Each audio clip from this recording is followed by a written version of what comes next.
In today's video, I'm going to teach you how to set permissions for collaboration in Airtable.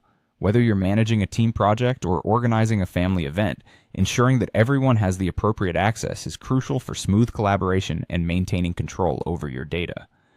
Let's walk through each step to help you become more confident in managing permissions within Airtable.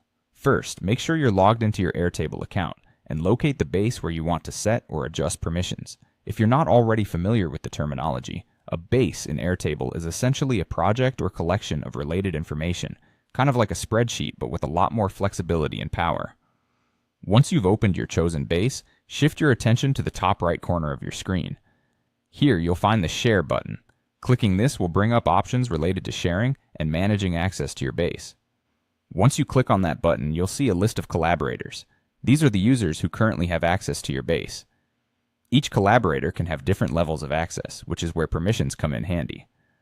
Now, to adjust permissions for a specific collaborator, locate their name or email in the list.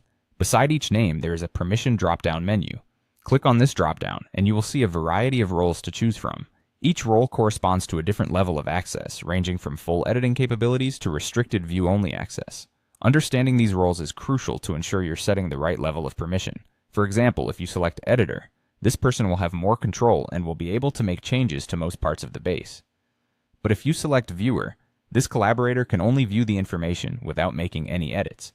Consider what each person needs to do with the information when deciding what level to assign them. Keep in mind that adjusting these permissions not only helps maintain the integrity of your data, but also enhances collaboration by empowering people to have the exact level of access they need. This means fewer accidental changes and a more streamlined workflow for everyone involved. Once you've selected the role that best suits each collaborator's needs, click outside the drop-down menu to apply the changes.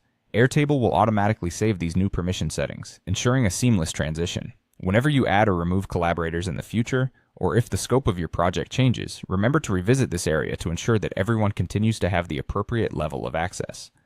And that's it. You've successfully set permissions for collaboration in Airtable. This simple yet powerful feature can greatly enhance the way your team works together, providing the balanced blend of accessibility and security that every project needs. Thank you for tuning in, and I hope you find this process straightforward and beneficial for your collaborative efforts.